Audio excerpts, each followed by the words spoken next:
in rural situation, semi-urban situation, and cities. So that's why we have today distinct speakers from different areas. And we also have eminent doctors like Dr. Murali and Dr. R.V.K. Mohan to moderate. So I once again extend hearty welcome to all of them. I wish you all would be immensely enriched with their clinical acumen. So I once again convey our heartfelt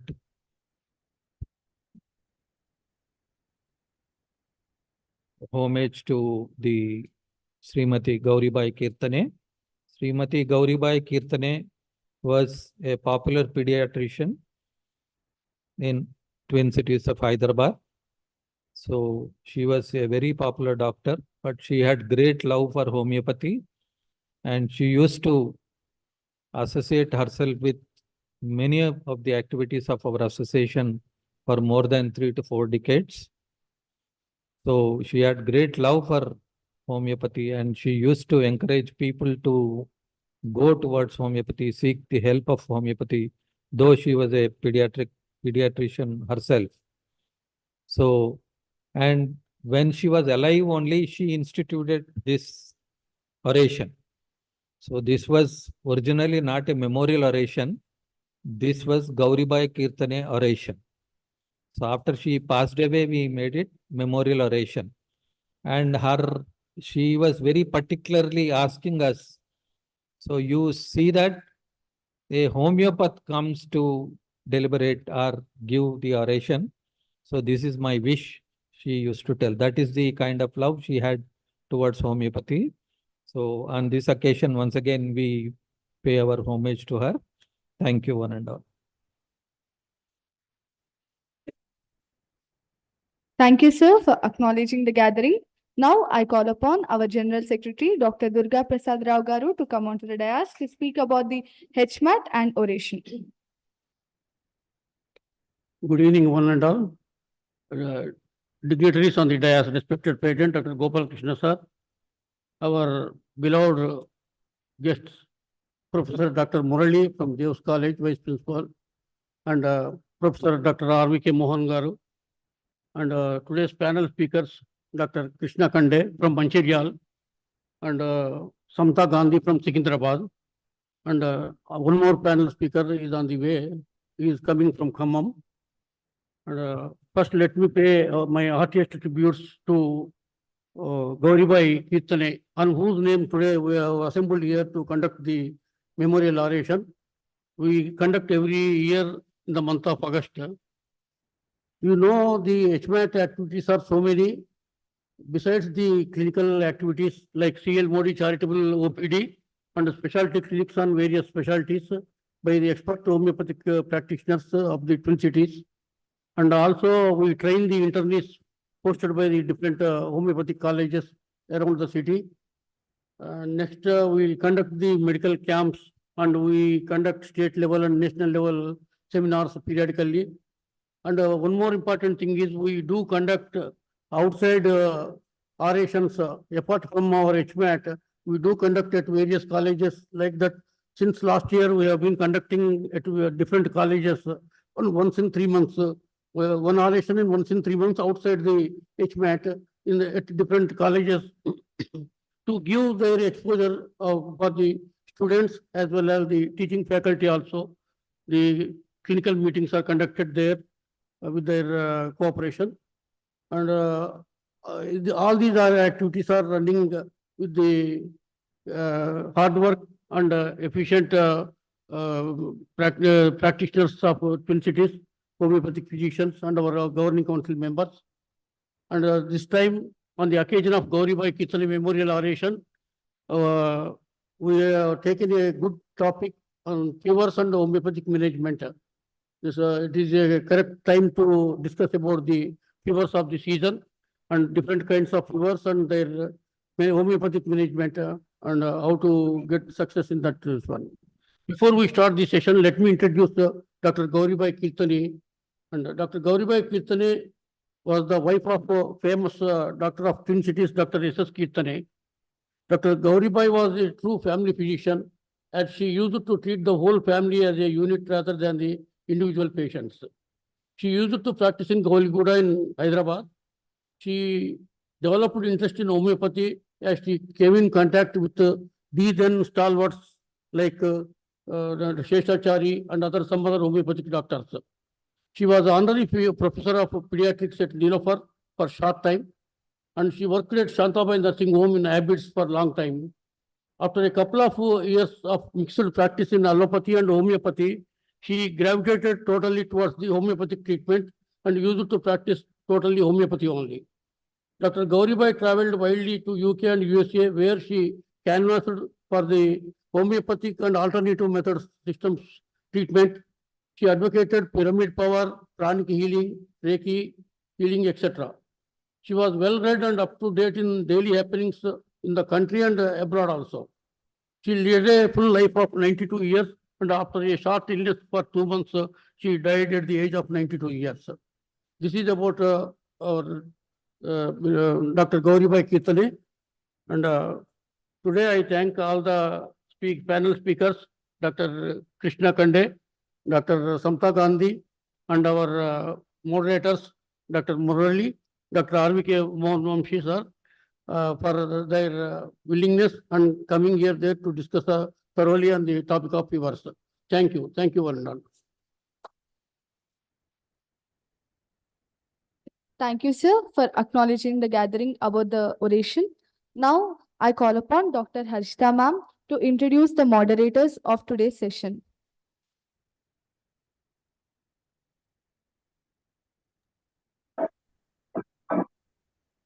Good evening, everyone. Today's moderators are Dr. T. Murli sir and Dr. R.V.K. Mohan sir.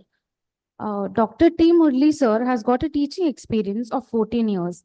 At present, he is working as a vice principal at Dev's Homeopathic Medical College and Hospital, Ankireddypalli, Kisara. He is working there as a vice president from 2019. He worked as SRF, Senior Research Fellow, in an AMR project, Central Council for Research in Homeopathy, under Minister of HNFW, Government of India. He has a clinical experience for more than 20 years. He has article published in Homeopathic Links titled Evaluation of Homeopathic Approach in Depressive Disorders in Hyderabad Urban Population. And he has written articles in national state journals in English and Telugu monthlies and depressive disorders and his homeopathic approach and homeopathy in emergency medicine. Dr. R.V.K. Mohan sir graduated and post-graduated from JSPS Homeopathic Medical College. He has worked as a lecturer in JSPS for 3.5 years and Gudivada College for 1 year, and SASA Medical College as Associate Professor, and later on ASR Homeopathic Medical College, Tadipalli Gudam as Professor and HOD, and presently he is working as Dev's Homeopathic Medical College from 2021. Thank you.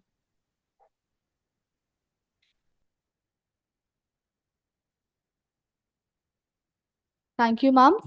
So before starting the session, today's panel discussion is all about fever and its homeopathic management. So the speakers of today's session will be Dr. Krishna Kande sir from Mancheriala, Dr. Deepak Verma sir from Khammam, and Dr. Samta Gandhi ma'am from Secunderabad.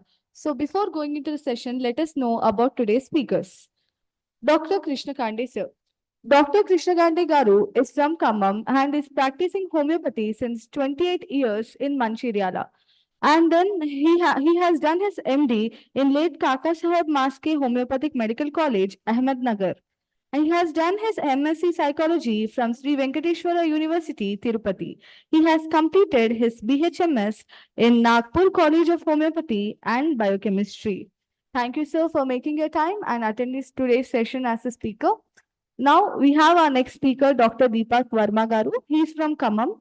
He has completed BHMS from Gulbarga Homeopathic Medical College in 2013, and he has done his CCPH from Predictive Homeopathy, Mumbai. He worked at corporate homeopathic clinics, and he worked at multiple pediatric intensive care units and studied on croup, dengue, meningitis, cerebral malaria cases in children with homeopathy understanding. Finally, he has established classical homeopathic clinic at Khammam, and he is practicing since 2016. His service, inquisitiveness, sharing homeopathic knowledge, exploring new aspects and methods of homeopathic treatments apart from the classical homeopathy prescriptions is his main motto. And his main motto is to develop homeopathic branches in various places and spread homeopathic knowledge all around. He's developing in clinical repertory and he's developing research on arthritis, PCOS, subclinical hypothyroidism, recovering and curing these ailments with 3x dilution protocols. And our next speaker is Dr. Samta Gandhi ma'am. Ma'am has completed her BHMS from Venkateshwara Homeopathic Medical College and Hospital, Chennai. Ma'am has completed her PG in homeopathy, PG diploma from Allen College of Homeopathy, and currently she is practicing functional medicine by interrogating homeopathy with ozone, medicinal cannabinoids, oral and intravenous nutraceuticals. Thank you to all the speakers for making it today.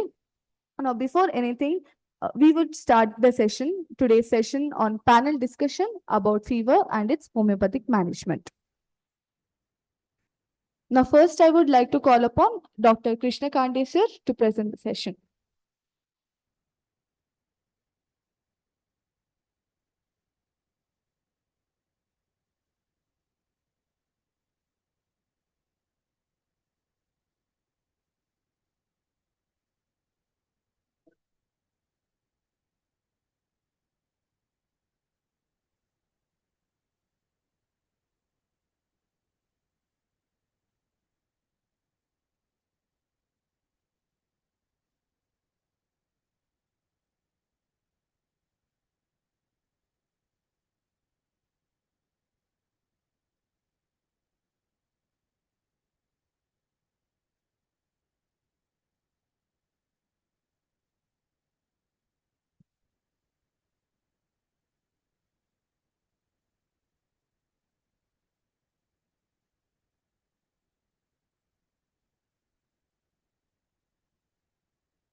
First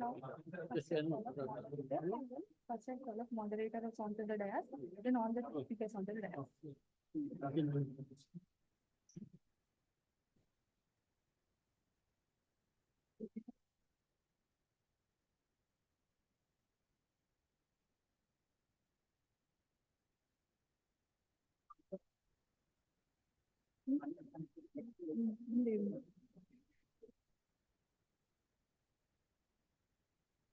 We acknowledge the presence of one of the speaker, Dr. Deepak Verma sir. Now let us start our session on fever and its homeopathic management. First of all, I would like to call upon all the three speakers onto the dais, Dr. Krishna Kande Garu, Dr. Deepak Verma Garu, and Dr. Samta ma'am onto the dais. Please welcome all the speakers with a big round of applause.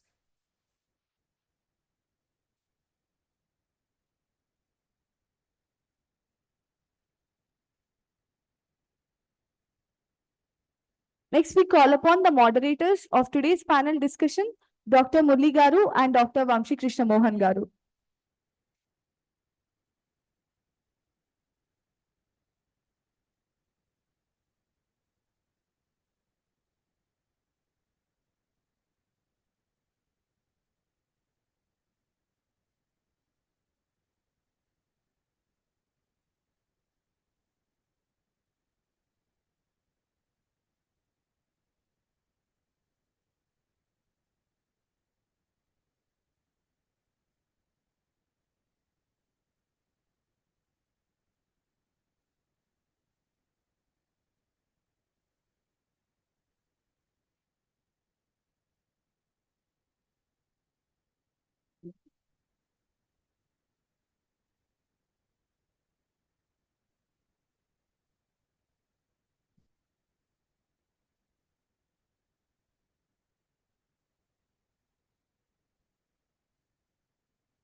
Respected Dr. Gopal Krishna sir, President HMAT, and Durga Prasad sir, Secretary HMAT, and today's panel members, Krishna sir and Deepak Verma sir and Samta Gandhi madam, and all the presentees who were attending this discussion today. Today we will have a discussion. That means we will be asking important questions. Important means these practical oriented questions, what they faced and how they established their clinics in rural areas or different areas where they are practicing, and what is their approach in fever cases, and what are the problems, what they face during the treatment of fever cases. Like that, the questions will be asked and their experience is shared. After this questionnaire, again, if you have any doubt, you can ask your doubts after the panel discussion. Okay. So first, we will start with one member, and after that second, then third. Then first we want to start with Dr. Krishna sir. Sir, very good evening to you, sir. Good evening, sir. Sir, actually, where is your clinic, sir? Sir, good evening to everyone. It's very privileged and honored to be here to talk with you all. Actually, I'm from Mancherial. My native place is Mancherial and practicing since 28 years at Mancherial only. Okay, where after completion of your graduation, why you want to establish your clinic in Mancherial? Actually, I completed in 1995, December 31st, and I came out from the college. At that time, it was in a state of confusion because we, as a homeopath, we studied in a private college, and there was, as you all know, I graduated from Nagpur University, and moreover, at that time, it's a small town. Mancherial is a small town. It's upcoming town at those time. So I came and I was in a state of confusion. And what to do, whether I to do allopathy practice or whether I to do homeopathy practice, it's a lot of confusion and lot of dilemma. At that time, my friends, my relatives, and my elders suggested, as usual, you go to the allopathic hospital and have some experience, and then again whatever you want to do, the practice you can do. But I am passionate about homeopathy, and I am not interested to do the allopathic practice and don't want to even doing internship also. So what will be the thing? I had a fear, and it was a great challenge because it's almost a small town place at that time. 1996, it's a small town place. Even though I started there, and anyway, that the situations also made me to practice, because that time it was do and die for to earn also. So due to financial conditions also, I started the clinic, and I want to be prove myself as a homeopathic doctor. So that's why I started a clinic at Mancherial only. Okay, sir. Good evening, sir. So, in the beginning of your practice, what kind of cases you faced, and what are the difficulties you faced? What kind of that is? Were it only fever cases, or were it more of chronic cases? What kind of cases were coming in the beginning? And did you learn from somebody? Homeo? At that time, homeopathy means almost there was no regular clinic at our place. Only the Surya sir and Manik Prabhu sir used to visit once in a month or once in 15 days. So there was no regular clinic. Only one of my senior, one is running a clinic, regular practitioner. I'm the second one. So lot of less awareness, means nobody knows the homeopathy, how it will be. And they will see even allopathy doctors and general people also less awareness of about homeopathy. Even it will work in cases or acutes or what is the thing also. It was very difficult to make the awareness. And there the people got knew that only homeopathy will work only on chronic cases, and we have to take the throughout the years together. That was the idea of the people at that time. But I thought, no, why we should not give the even in acute cases also. In early days, only the chronic cases used to come because of lack of awareness and the thing. So I started thinking about the how we have to prove ourselves and how we have to do the exercise in acute cases. So in early practice, I made myself to ask almost whichever the case or whoever the person came, I used to tell the even acute medicines will be there in homeopathy, and we it's all effective. And I used to tell and motivated all the patients and my surroundings people or something. And then few cases used to come, but very less. Only chronic cases used to come. In acute cases, very less. In that time, what I did is I asked to resolve this thing, because in early practice, as you know, we'll get less patients. At that time, it's very less because it's a town and rural place. So we used to wait to the patients for the patient. Whenever the patient comes like that, it was the condition at that time. So I used to make to resolve these things. I used to what I did is I asked my relatives to come for acutes, because all relatives and friends will not pay the money, and we don't have the risk also. If you give and the medicines will not work also, there will be no such crisis or such problem. So that's why I used to make the things. And after that, I started in March 1996. But in July, the monsoon season started. The fever season started. So in that, I have started giving acute medicines to the relatives, to friends, whoever come, and I recorded the things. What are the effective medicines in acute fevers, and I recorded all the common symptoms, and I observed which medicines are effective, or whichever the medicines are acting in a short period, in 1 to 2 days. That's how I collected the data and giving the patients to the medicines. And in the meanwhile, within 6 months, I got good results, and my clinic improved a lot in 6 months only.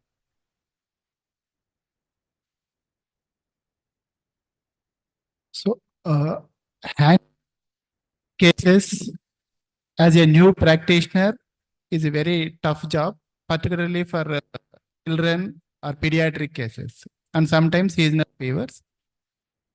Here, what happens means when we establish a clinic, to leave clinic, when we suppose, for example, I will say my personal experience. When I had fever to my first child, my kid, I was doing my PG at that time. So he got fever. At the same time, he got allergy also. So he is coughing, fever is there. My in-laws, they are saying that you should give some antibiotic, some medicines like that. They are advising, because just beside my house, pediatric clinic is there, hospital. And they are forcing me to give. Only one question stopped me, that try on my old child.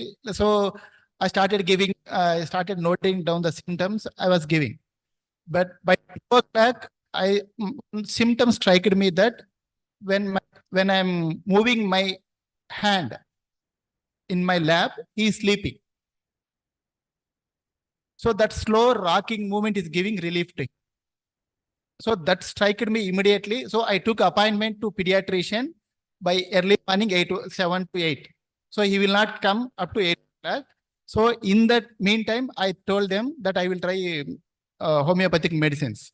So when I gave Calica 201 dose, by 6 o'clock, fever reduced. So to select that Calica, I changed more than 12 remedies. So there is no relief. So in acute cases, when you give a striking remedy, or when you handle a case in a, so he is my child, so I did 12-time experiment. But if a patient comes, he will not give chance to you. Particularly in beginner, they will have a lot of doubt on you, whether you have experience in treating. Homeopathy means generally they think that it takes time, but homeopathy works in acute cases. So when you give medicine in acute cases with proper simillimum, it works very nice. So I'm taking their time. Why I'm telling all these points means, generally we are going to discussion. Before that, if you have some interest, you will listen to their pain, how they developed their interest in practicing homeopathy. Because that helps you, the young generation, or those who are now practicing, or those who want to establish clinic, they will have their mind. Okay, studying and seeing others is different. But when you start practicing, that is different. When I established my clinic, I got a case of 1 year baby. She is having fever of 1 or 2 like that. First, I got fever, that why he came to me. Why there are so many? Actually, I established my clinic beside allopathic doctors. It is a group of allopathic hospital. Luckily, they gave one room for homeopathy. Medicare hospitals, they gave one room for homeopathy. That's also free of cost to me. Okay. So in 2003, I established a clinic. So first case, fever case I got. Yeah, I really, why these people, they came to me, and that is also 1 year by. I don't have experience, and they said that, sir, somebody told that your brother referred to this case to you. I scold like that, anything. Why they sent this case to you? I can't say you go to allopathy doctor. Then I told only one point. I was seeing them, I was waiting for them, and that boy is shouting in that hospital, screaming because of fever. Then my tension increased. What to give, belladonna. I'm not feeling. So when mother is taking child from his father, then he's stopping. Then when that child is taken by grandfather, then that child is stopping that crying. So carrying slow carrying gives amelioration. Pulstella is the drug. Suddenly that struck me, and I gave Pulstella 1 ml, and that also only 1 dose I gave. Then I advised her, please, if fever reduces within 3 hours, you come to me. Otherwise, you go to allopathic hospital. Please have chest X-ray, because I suspected pneumonia case. That is a case of pneumonia. Then they take an X-ray. That was a pneumonia case, and that fever reduced within 3 hours, and pneumonia also decreased.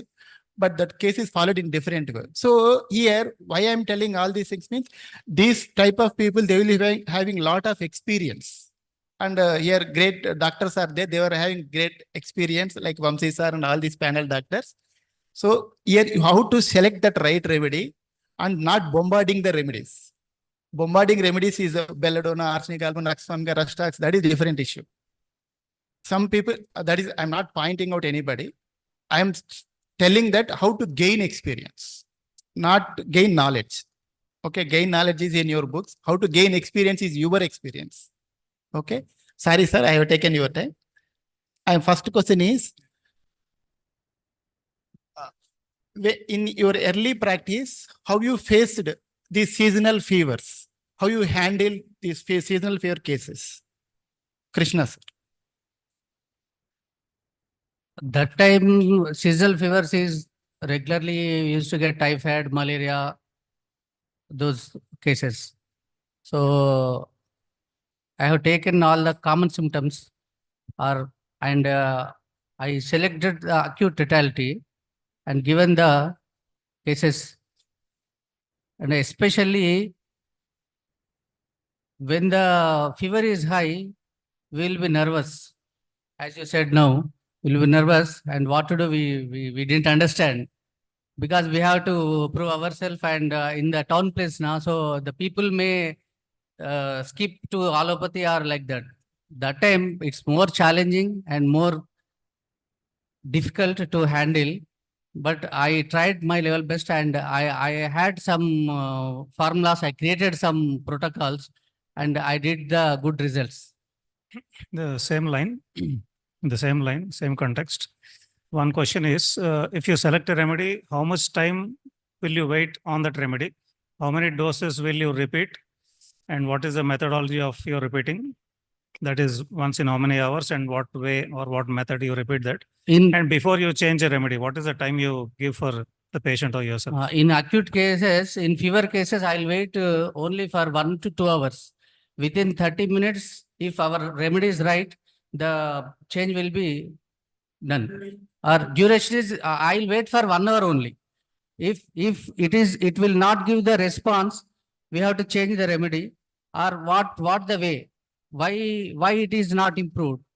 So I had some principles. I made some principles in that, and mostly I used to get within 30 minutes to 1 hour.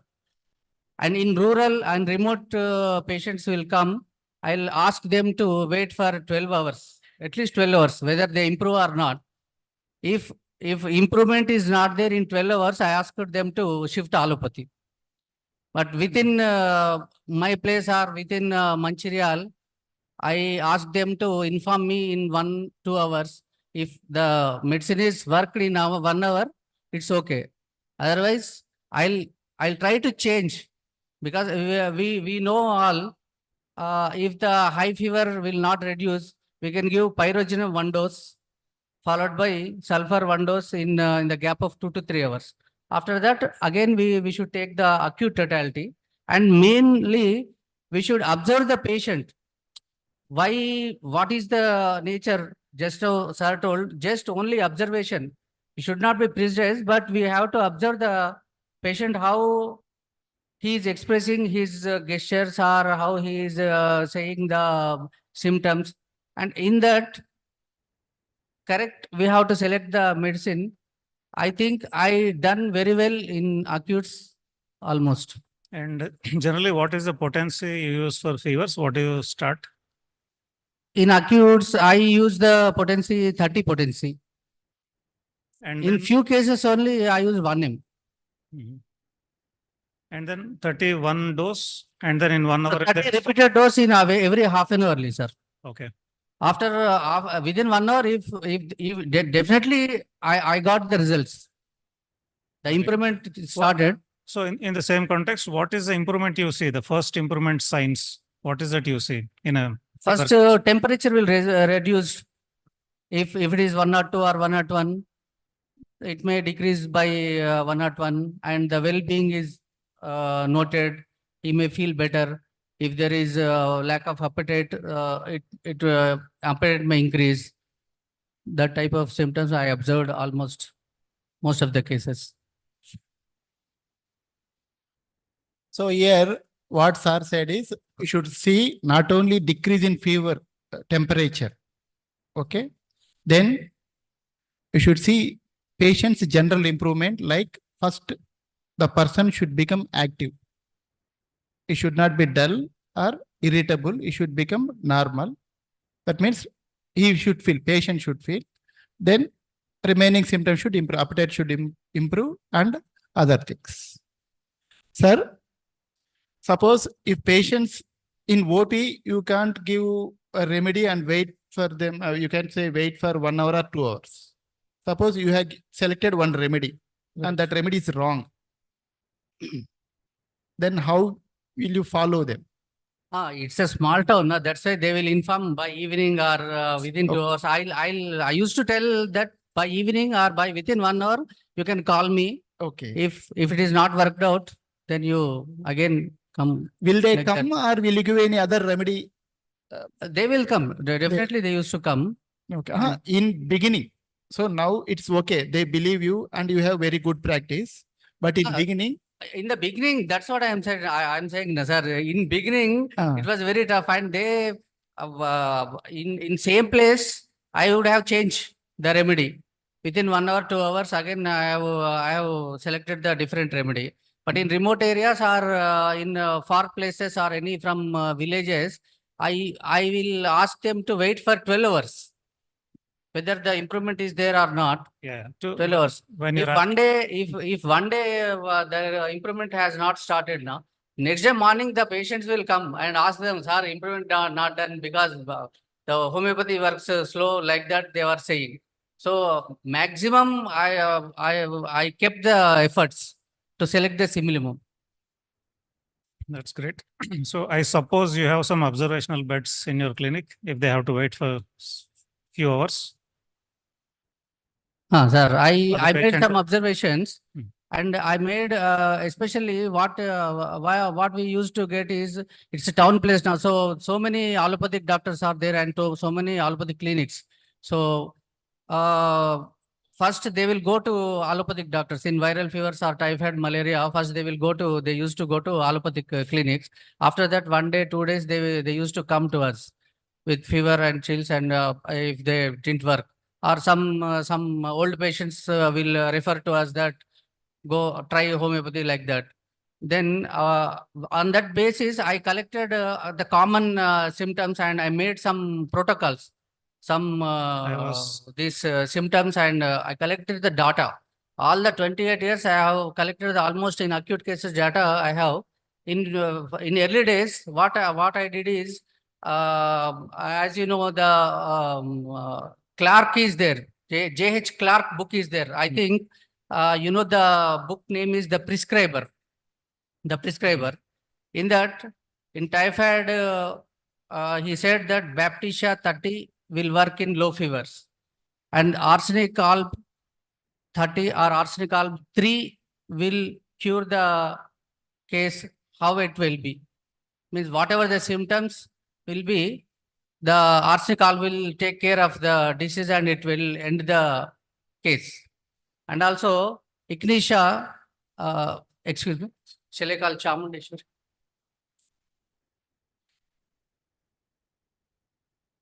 Play the slide of prescriber.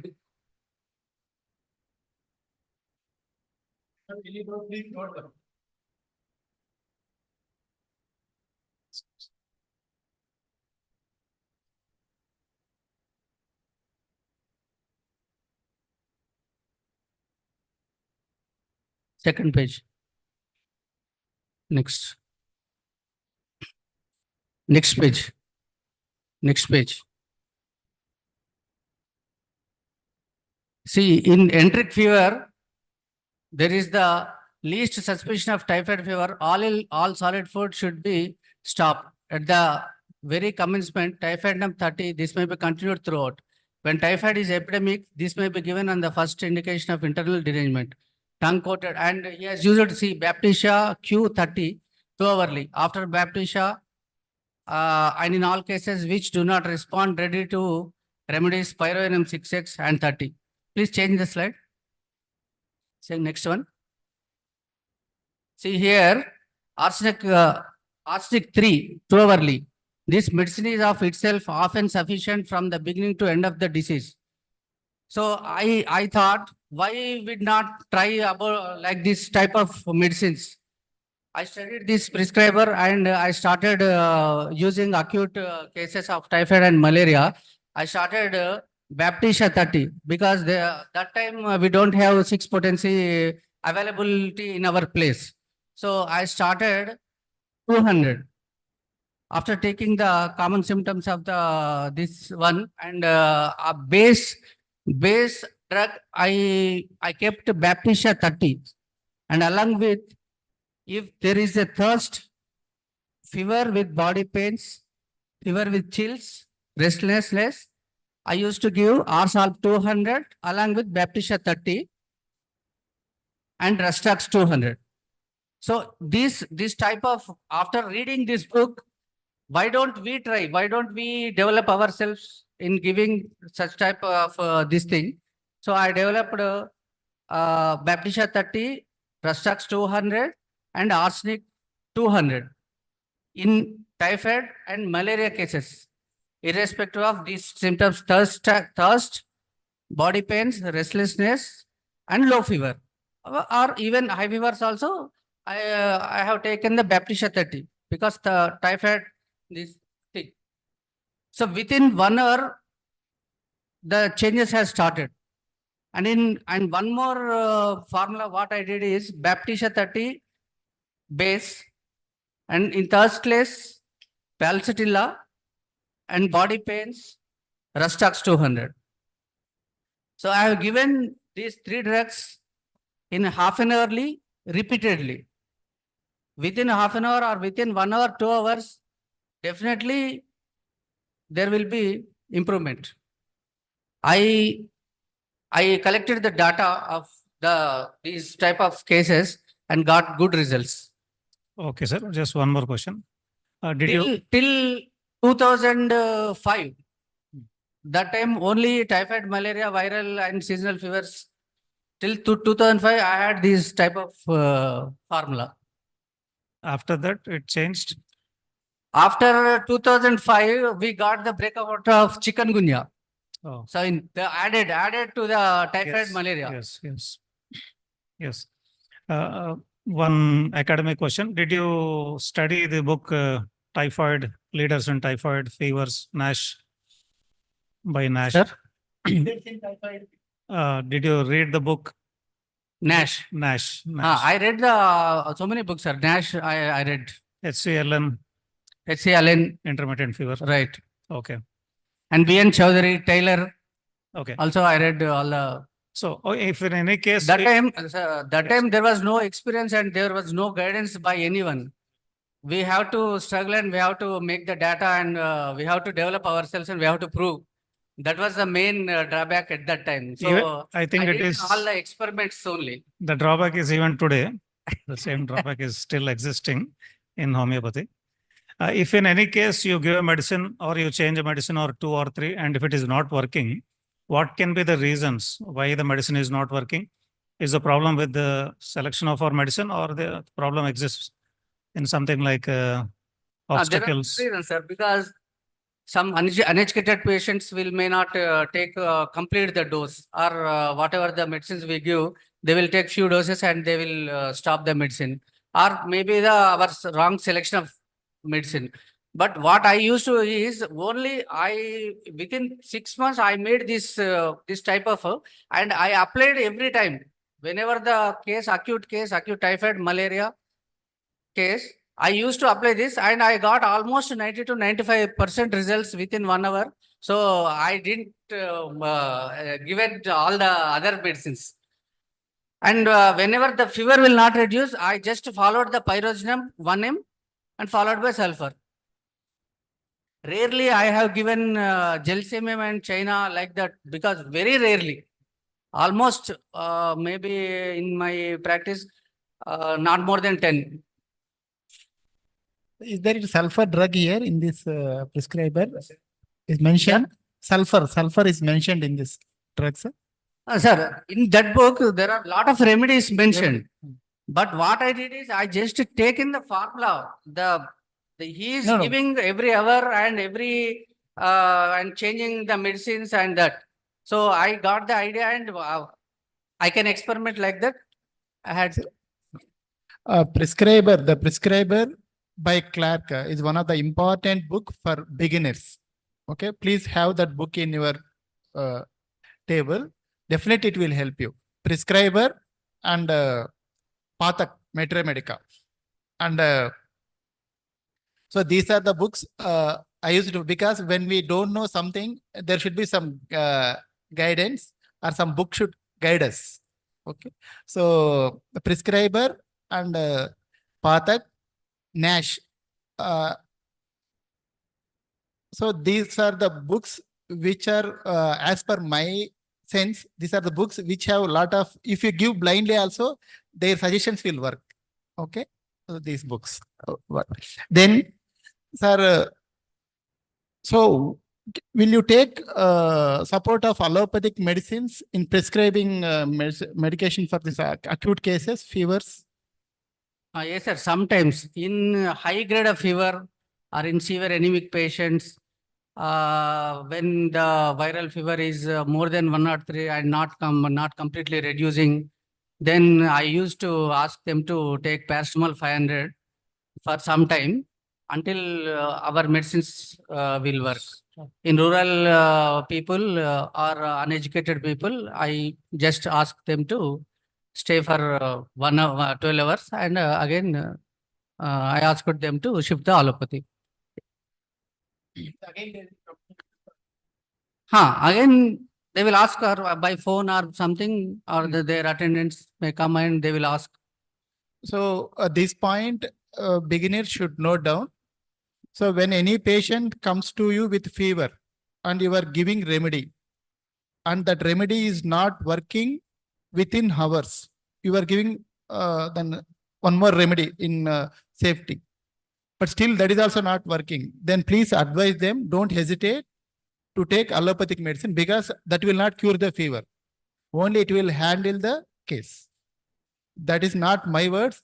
That is the words by so many experienced people. And even George Vitalkas, he said clearly that in acute cases, when you fail, don't hesitate to advise to take allopathy. That's also for, because you may not be having clinic in night of 10 o'clock or 11 o'clock or early morning. At that time, you can't say you wait up to 10 o'clock like that. Sir, is this session And, okay for and moreover, in handling of family members, it's very much difficult. in acute cases, In acute cases. family members, they feel more tensed than that patient. And they will ask a minute to minute. So you have established your clinic in a rural place. So do you advise the young prescribers or the young doctors who are coming out, can they start their clinics in rural or a town? Is it feasible for them, or is it better they start in a big city, which is more? My advice is, if you start the clinic in rural place and in town place is best, because compared to city, we can prove by doing such type of experiments, and we'll have some image also. In city, I don't think so like that, because in a small town or in small area, in rural area, the people, once they believe in you, they will come to you for anything, for even acute and for even chronic also. Your practice will be improved because of acute results only. My practice is improved because of acute results only. So I advise, definitely you should continue the practice in rural places and town places only. And moreover, you should focus what we have to do, and we have to develop our self-experience. And we have to develop our self-brand image. Ultimate is, we have to serve the mankind and we have to give the relief to the patients. So Based on this, I recommend. And last question, any challenging cases, one or two, whatever you have faced in fevers, if you remember? In challenging cases means actually, there in 2005, we got the chikungunya fever, breakout of chikungunya. And in 2008 or 2009, there was a dengue breakout. So at that time, we had, my second daughter had the dengue fever. And I did not notice that it's dengue. As usual, I continued my protocol with 2 days and waited, and I have not investigated her. At the third day, even after giving pyroenum sulfur also, and some other remedies also, it's not decreasing the temperature. So then I shifted to pediatrician and asked to investigate the things. So he had investigation done, and the platelets were decreased by 60,000. And he also didn't take risk, and he advised me to take Hyderabad and admit the Halpathi hospital. So that till that time there was typhoid, malaria, chikungunya only. But a special this dengue is started only the new to us, and the decreasing of platelets also the new to us. So I could not handle at that time. I shifted to here, and the 2 units of platelets given to my child, and she recovered in 1 week. Then I thought again, I realized that why the people are not aware, and why we are lacking, and why could not we do the platelets medicine. So I started, I'll show the evidence of this thing. I have some few cases of this, and again I started some protocols. Again, in that thing, same, I categorized the cases: thirstless, Baptistia 30, Rustox and Eupatorium, and Carica papaya Q mother tincture, few drops of mother tincture. And I have given the cases in orally and also in mixing of in 1 liter bottle. The 4 dilutions with Carica papaya, few drops of mother tincture mixed with in 1 liter water. And I advised them to give every half an hourly 6 spoons of water, the mixed water, and again orally Baptistia 30, one time Baptistia 30, then after half an hour Rustox. Like that I repeated till next day. Only I used to give only 3 half-dram bottles and 115 ml of Carica papaya mother tincture, as well as orally and as well as in with mixed water.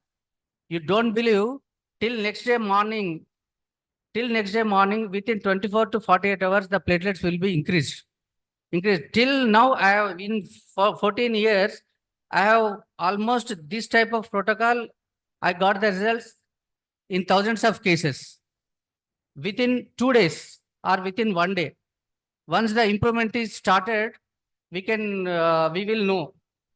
Only few are left. I have lot of evidence with this. From then till now, I am using the same protocol and same method. And even some allopathic physicians are also asking me to give that medicine and that thing. I'll show the some slides of cases.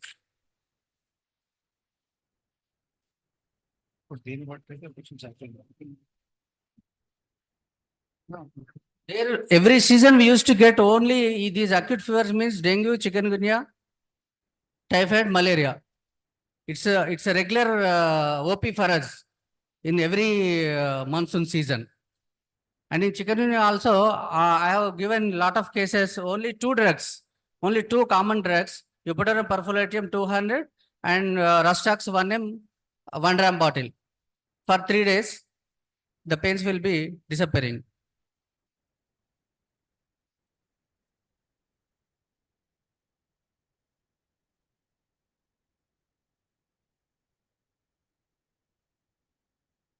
Please play the Shivani, this thing.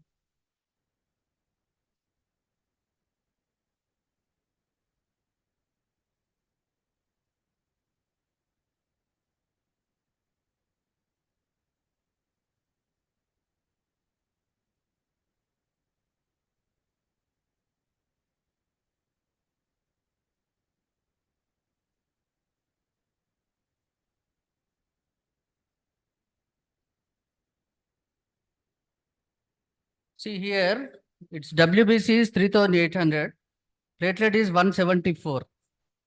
The patient came with high fever with this all the common symptoms of what I told. That is 7/9. Please show the date. The platelet count is 174 and WBC is 3,800. In this type of cases, we should take count of WBC and platelets. If our remedy is acted means the WBC will first, it will increase. After that, platelet count will be increased. Whenever you get the WBC is increased means you don't worry. The cure will be done in next few hours or one day. So second slide, please. This is first report and this is second one. See here, 6,200 WBC, but the platelet count is 1.35. So our protocol is working and our medicines are working. Please next. By 13, WBC is 8,600, platelets is 3.04. And at the same time, we'll know the improvement by fever decreasing and well-being. Once he get well-being, you can think of the cases in a right track. I'm showing just these cases.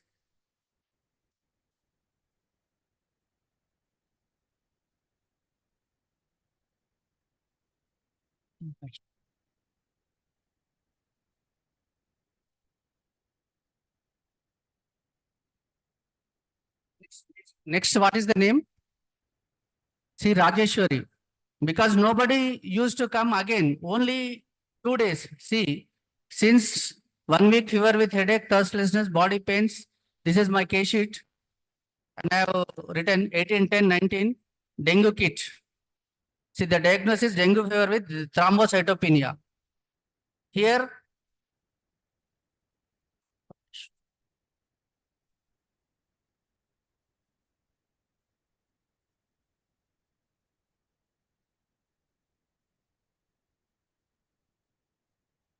they came from Peddapalli, which is far from Mancherial, 100 kilometers far from 65 kilometers far from Mancherial. See, 1810, WBC is 4,100 and platelet count is 84,000. And 19, complaints ameliorated, WBC increased, feeling better, no fever. So, and that we used to talk dengue kit, chikungunya kit, and viral fever kit, typhoid kit like that. I have given and 19, they left. By 21, see, complaints are ameliorated, no other medicines, the patient is all right. Next, please. See, where we written platelet count case, we used to we kept the only not regular case sheet, just on only paper, and we used to make a file, separate this thing, only dengue cases, platelet count cases like that. Here also see 4/1/2020 and 6/1/2020. Since 10 days fever with chills, indigestion, heaviness of the abdomen, see the platelet count 0.70. Complaints ameliorated. The 6/1/2001, 1,000 within 2 days, 4th and 6th. So after that, they will not come, and they will definitely they will not come, because I too, after improving, I used to not ask to come also. Next. This is Sai Pranit. This is 21/10/19. This is Begumpet crossroad, means it is almost 90 kilometers from Mancherial. and the son of some Singaran College manager son. And already they admitted in 1 week hospital for 1 week, and they have treated by allopathy. And the doctors advised him to shift, like my daughter, they advised me them to shift to Hyderabad. But one of my old patient referred me, and that is the report 21-10-19 viral fever kit. See, viral fever kit. There 3,100.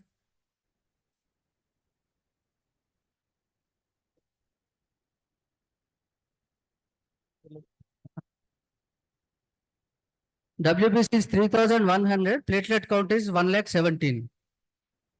The same simple symptoms: fever and off, thirstlessness, weakness, no body pains, loss of appetite, bad taste in the mouth.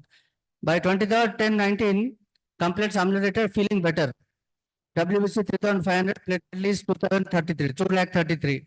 In these 2 days of fever, I used to not to take allopathic medicines while using our protocol. Only I used to advise them above 102 fever or 101 fever or severe chills are like that. Otherwise, I didn't advise anyone to take allopathic antibiotics or allopathic fluids or something. Just follow our protocol and take rest and taking lot of fluids. So within 2 days, they are very much happy. Next. This is dengue fever with thrombocytopenia. It is just 25,000. It was a very high risk case. I too had fear while taking this. So I advised and I explained the consequence, explained to the patient and advised to admit in higher center because that platelet count is only 2,500 and WBC is 4,600. Even though I told them and asked to, if necessary, if there is necessary, you have to shift the higher center or any allopathic hospital. And I have given the dengue kit. After 2 days, their brother came, last slide, Omkar Sharma. I thought this case has gone because next day they didn't even inform me or there is no communication. So I thought that might be not worked and it maybe became very seriousness. So I felt like that. 2-3 days, one more patient came from their family. Last one, Omkar Sharma. Already that Chatar Singh took the allopathic treatment from even Hyderabad, from Medicare hospital also. See the Medicare hospital, previous slide. See, this is from Medicare hospital. It is 70,000. And they told the patient to take him because already 1 week happened. So I too thought that the patient may die or something. So after 2 days, that Omkar Sharma came, his brother of his one, claim, Omkar Sharma. So then I realized that my dengue kit has worked. Same case, dengue fever with chills. I have given the dengue kit. Sir, your By 21, it is Krishna, platelet is Krishna, sir. WBC. so time is over, sir. We are running short of time. Okay. No, that is, we will. Please, sorry for the inconvenience.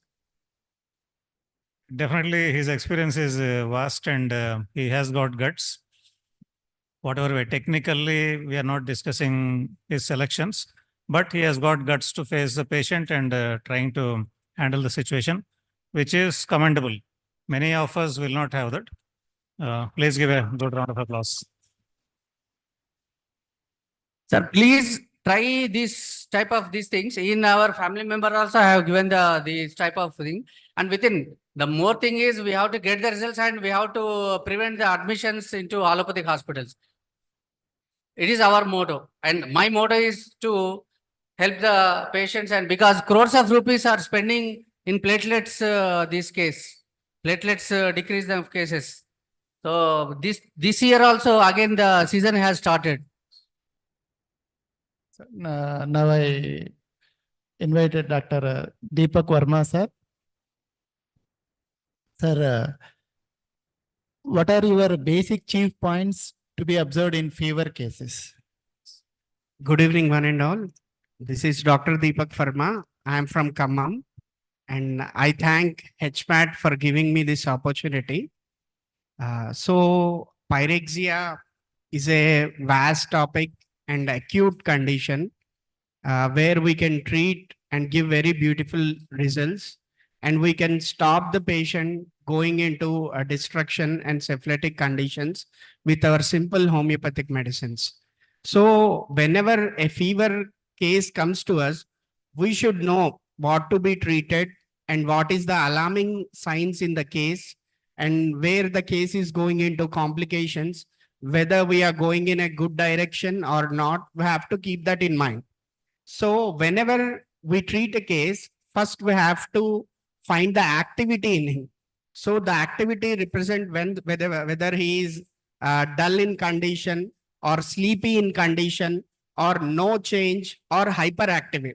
So this is the one of the major symptom. Based on it, we can prescribe many remedies and we can get great results. So after the activity, the second thing is heat distribution. So the patient comes with a higher temperatures. First, we have to see the temperature of the patient by feel or touch or by using any IR thermometers. If you feel the disease or the fever is infectious, you can go with the IR thermometers. So the heat distribution also guides us towards the various remedies. So basically we can feel the temperature on forehead, cheeks, and both hands, both legs, chest, stomach, and back. Based upon these temperatures, we can decide various remedies and we can get good results. And the next point to be observed during treating a case is chills.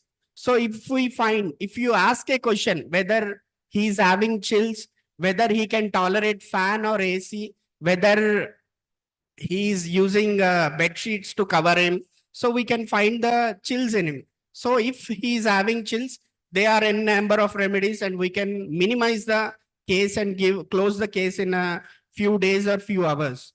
And also the last thing to be observed in the basic cases, right? Associated symptoms. So the fever came with cough and cold or diarrhea or due to UTI or any underlying infections. If you try to find the underlying cause behind the fever, we can also get good results. So here generally fever is not a disease. It is a basic compensatory mechanism of the body. We should not try to reduce the fever. We have to understand the fever. What is causing the fever and what is the basic underlying infection behind the fever and what is the system that is involved in giving the fever. If we go through it, we can definitely treat the fever. If we go on treating the heat, if we go on behind, we will just suppress it for time being. It will get reduced. Again, it goes into lingering conditions. Again, it relapses and relapses. So don't treat the fever. Don't treat the heat. Try to find the cause behind it. Try to find the concomitant symptoms behind it. Try to find associated symptoms behind it. Like during the fever, what else complaints he is feeling? These are the associated symptoms. And treating the associated symptoms also gives us good results. Associated symptoms are nothing but the underlying causes of the fever, and it will definitely give good results in these cases. Yes, sir. So one question. In children below 5 years, the cause for fevers is only infections, or will there be any other cause in your observations? There are many, there are only basic causes for fever in children. Fever only develops in the kids because of major abdominal infections or either from the URTI or LRTI or some due to some diarrhea. So these are the major things in the kids. So if you find these things in the kid, and if you find cause in it, and if you can eliminate these kind of causes, we can give big results with the basic remedies of homeopathy remedies. Okay, so my question also was, without infection, can a child get a fever? Did you see any such cases? Fever is a inflammation. So inflammation is definitely out of some cause. So without any cause, fever doesn't develop. Without any inflammation, the body doesn't give any symptom. So inflammation will be basic cause. Inflammation is everything. We have to fight the inflammation. We have to comfort the body. We have to make a comfortable environment to the body so that it can fight the fever. So what is the basic principle of homeopathy? We are not treating the fever by the medicines. The medicines make the person strong so that he can treat himself. So we have to understand this basic mechanism. If you find this, if you understand this, we can definitely do miracles and good results to the patients. What is the role of delirium rubric or a condition in handling fever cases? I didn't get you, sir. Delirium. Delirium. Yes. Delirium condition. So we can also get several delirium cases and delusion cases. Anything, any emotion presented by any patient, either it is female or male or kid or old person, in any kind of diseases, not only fever. If the patient is giving a delirious symptoms. So delirium is exactly the definition of the delirium is suddenly the patient shifts to the another zone. So generally, for an example, patient comes with fever or presents something, some kind of pains from arthritis. Suddenly he shifts to the other zones, talks something other thing, and suddenly he will be in out of control of his emotions. So that will be delirium. Actually, delirium is a syphilitic condition. We should definitely treat the delirium. If we treat the delirium, any underlying cause or any fever or any complaint will get reduced. So delirium is a point to be noted, and delirium should be treated immediately because the patient is going into syphilitic condition. So what is delirium means? It is a connection between the mind and body.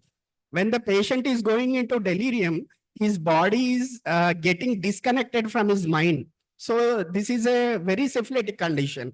We have to treat it, even though if not by homeopathy, we have to give a good management or let him go to the higher centers immediately, because delirium is a thing which cannot be neglected and which is very syphilitic and which is an indication where the body and mind is going out of control. So generally for each case of fever, how many days do you give? Do you wait? Generally, in the case of pyrexia, educating the patient is very important. So the fever is a fighting mechanism. It is a defense mechanism. We have to give time to the body. We have give the full course to the body to let the fever completes its natural course. So by giving him antipyretics or analgesics or even pyrexia drugs and even homeopathy also, we are definitely interrupting the fever. We have to give the body comfort. We have to give good management. It is not like we should reduce in few hours, few days, or it should not continue in after 1 week. It should not be that. It is not like that. We have to maintain a basic protocols like the fever should definitely does not cross 1 or 2 temperature. If the temperature is crossing 1 or 2, the body is going into syphilitic and the body is going out of control. And the next thing, hyperpyrexia. Continuous increased temperature is also not a good sign.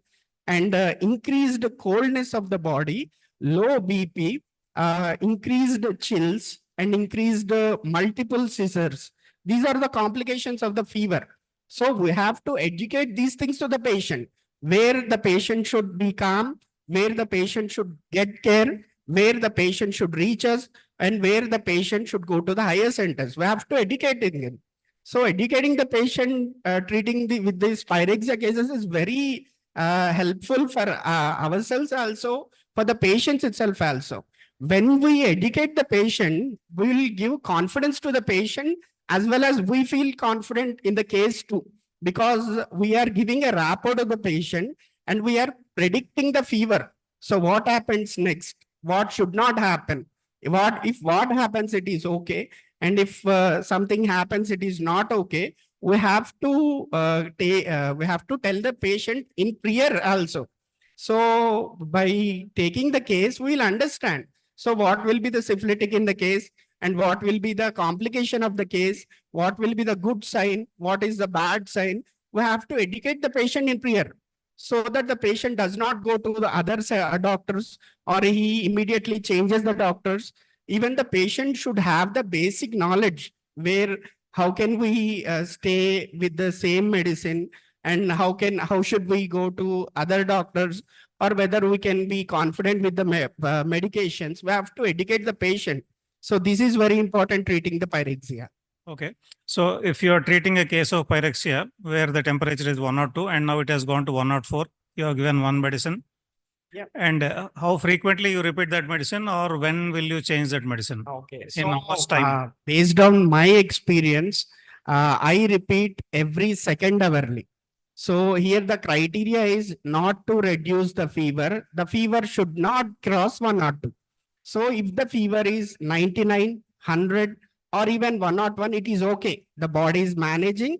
And the mechanism of heat behind the fever is, if the body rises the temperature, the bacteria or the virus or the fungus will not multiply. So if you reduce the temperature, they will definitely multiply, go into infections, they will contaminate the blood, and they will go into the grave conditions and will land up into using antibiotics to the patient. So 102, below 102 is okay. If it is reaching 103, we have to treat him accordingly. We have to give him a good management. Either it is homeopathy, allopathy. We have to cure him. We have to soothe him. That's it. So referring a patient is not bad thing. If we refer the patient, if we do good to the patient, don't think that we will lose him or he goes to the other doctor. If we definitely help him, even though if you don't cure him, he will definitely come to you if you're having goodwill towards the patient. So what sir said, Deepak sir said, one of the important point is, don't always, in all cases, don't try to reduce the fever. Fever is a fighting mechanism. That means it is a symptom but that means our body is fighting, our immune system is active, so that only we are getting fevers. Okay. And our aim is not to reduce the fever. Our aim is to make the patient healthy. Fever is one of the manifestation, but here one typical point, the fever should not increase and it should not be continuous. When fever is increased and continuous then that is some danger is there. Okay. So we have to differentiate. As a physician, we should know the pros and cons and where to stop the medicine, where to advise. This is one of the important point where beginner should be cautious. So psoriatic fever, psychotic fever, syphilitic fevers. So there should be some difference. And in psoriatic psychotic fevers, you can play like anything. But in syphilitic cases, you should be very cautious. That means physician. Thank you, sir. My one last question is, Sir, last but one. no problem. I'm ready. Yeah. Did you ever treat a case of infection before a fever has come? That is, in a case before a fever has come, did you identify it as a case of infection and then did you treat it? Yeah. So this always happens with the kids. So kids will develop fevers very fastly. They will land up into hyperpyrexia very easily. So this will happen in every family who is having kids and grandkids. So I always educate the patient, I also say the patient. So before the fever, the kid, so who plays or do a journey or when he's having an extracurricular activity, first his face gets dull. We can only observe his eyes, which were very dull in his face. And he will develop cramps and dragging pains in his legs and hands. And the naughty kid who always plays, who always do the notorious things will sit alone, do all the good things, and will do not do any notorious things. So when we find these kinds of symptoms, first try to hydrate him. So out of dehydration, out of electrolytic imbalance, out of low glucose, the body gets into weakness, and the weakness gets developed into a fever. So treating in a homeopathy way, it is not always treating dengue, treating malaria, or treating typhoid. It's not like that. So in my experience, every case and every patient develops only a normal fever. And again, if the patient is not being treated, managed properly, the body decides to give him malaria, typhoid, or dengue. Actually, every case, every fever, it is coming with a normal compensatory mechanism of rising temperature. When it is not managed first properly, and the second stage when it's not treated properly, then it is going into typhoid, malaria, or dengue. Here, the body is deciding whether to give him dengue, whether to give him malaria, whether to give him typhoid. So it is not always culprating the pathogen or the virus inside the body. We have to make the person strong. We have to break the tendency of the person to not have these kind of ailment. So this is important. When treated in the first condition, when decided or when we got the patient in first case of inflammation, we can definitely stopping it for in further going into these kind of infections, and we can definitely help these patients. So Dr. Deepak has given a good point. So if you see a child, particularly in children, if they are dull, the normal child who is very active, if he is dull, that indicates that he is due or is going into some infections. So if you give a medicine there, it can be what you all treated very early and before he lands in a fever also. Okay. There some doctors might have a different idea. But my next question is typhoid fevers. Do you have any particular protocol for typhoid fevers, or is it the general observation and symptoms? So Is there any- So my way of treatment is not to label the disease, not to label the case. Treat the characteristic symptoms, observe what he is presenting, observe what the body is trying to expressing. So body to cure by itself, it asks help of us. So we have to take the meaning behind it. We have to see through the body, and we have to see through the symptom. So for an example, if the patient is presenting a pain in the joint, we have to not, we should not give aconite, belladonna, bryonia, rustox. We have to listen to the joint. So if the muscle is expressing the pain, or the nerve is expressing the pain, or the blood vessel is expressing the discomfort, we have to find it. So if we find the cause behind it, if we find the mechanism behind the pain or any fever, the mechanism will definitely soothe the patient as early as possible, and treating, giving simillimums and giving homeopathy treatments is definitely very important. But finding why, what, how, these are the main questions to be developed for every physician. This will direct you towards the case, and direct you deeper inside the case, and we can give very simple remedies, and we can get very good results.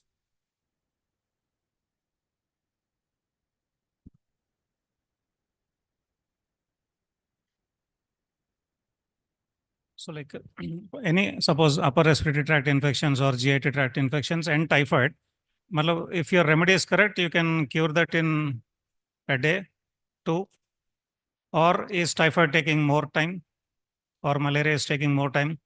Any such observation? Fine. So if we give a remedy, as I previously said, so if we are treating and if the patient is not getting reduced, my guru Venugopal sir always said, when you treat a patient, when when you have failed to give him relief, when he goes to the other doctor, we have to give him basic investigations. So when it is not getting treated, there is underlying cause. You are not treating the disease. You are bombarding the medicines. That's it. So when you try to find out the cause, if it is a case of typhoid and you taken every characteristic symptoms, you gave many indicated remedies and it is not getting cured.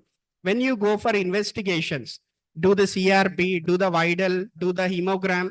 So then you can find, like as sir said, the Krishna sir said, leukocytopenia is also a syphilitic condition in treating diseases. So what leukocytopenia indicates, your defense mechanism as failing. So your white blood cells is getting lost in the war. So they desperately need your help. The body is just raising its hand, treating the illness. So when we find these kind of indications, we should definitely go for the higher centers or the management, like giving fluids. If in the case the blood cells are going very destructive, we should definitely go for give PRP, and first management to be given, next medicine to be given. If we are failing in management, even though if we give best medicine, it will definitely get delayed and the diseases go lingering and the patient will suffer his sufferings more time. So when it is typhoid, when you indicate and when you fail to treat and when you fail to give good results, there is definitely cause. We should go for the basic investigations. Even though if you are not able to treat, you have to explain the cause to the patient. Your CRP is getting here and your body is not able to recoup your if any leukocytopenia is there, if there is any thrombocytopenia is there, if there is increased ESR, we have to say you're going into very low states. We should definitely go for the managements like IV fluids or even antipyretics or even the other source of management to give him better relief in a quick time. In some patients, after giving homeopathic medicine, usually not only in fever, some patients they say that my body temperature increased, I'm feeling heat. After usually, I think some of practitioners may be experiencing this. After taking homeopathic medicines, my body temperature increased, or I am feeling heat. Heat. Na vellu vedi perigin sir antar. When you give placebo, automatically their heat will decrease. What is your experience? I personally felt so many times when we give homeopathic medicine, they said homeo mandulu vaadithe na ollu vedeyindi sir antar. Or whether BMR increased, or is it fever, or is it over medicine is. So it is basically it is not the SL it is treating. Basically, the patient is suffering from anxiety. So it is the anxiety of the patient. We have to console him. What is the basic mechanism of a SL? It is a it is a bharosa. So I am there. I'm giving you medicine. It will definitely reduce. We will definitely cure his anxiety. We'll definitely console him. By giving SL, we are reassuring the patient. So this is one kind of thing. The other kind of thing is like definitely he can develop these kind of heat sensations. So generally the mechanism of our medicine. Hello. So it will utilize some of our energy, utilize some of our fluids to cure the patient, to give him better results. In the case, he will be losing some of the energy and some system will sacrifice to give the betterment to the other system. In these ways, patient will definitely experience these kind of symptoms. So for all this, dehydration is the cause and exhaustion is the cause. We have to advise him to take plenty of fluids and we have to advise him not to get exhausted and we have to advise him don't utilize your energy unnecessary. Your energy should be utilized to treat the infections or treat yourself. Take good rest, take good fluids, take good fruits and give our good and best reassurance to the patient. These are very important points, hydration and rest in fever particularly. If you have given a correct medicine and then the case is getting better, he is improving, you know it, and the parents also notice it. And the next day they send the child for play and he plays for 2 hours basketball or something, he will again land in a fever. Okay, there is every chance there. It happens. And with due respect to Dr. C.V. Swami sir here, one last question. You were talking about syphilitic stage in a fever rises above 102, 104. So did you come across any soric concept? Antisoric, asoric Yes. treatment of fevers, any such concept? Okay. Did you come So across? generally, the psoric cases are not need to be treated. Okay. Psoric is a disturbance. So psoric is a disposition. Disposition will be treated by management itself. The body itself recovers if we give some time, if we give the body some comfort, the psoric diseases all will be get treated. So the problem is it with sore.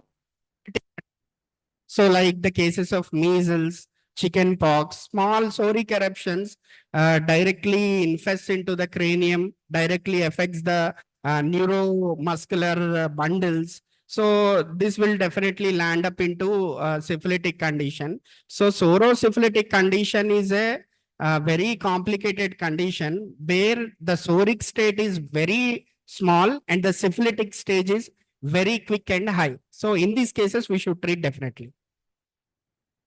Thank you, sir. Thank you for your valuable guidance. And My pleasure. Sir. now we want to invite Dr. Samta Gandhi Madam for this session.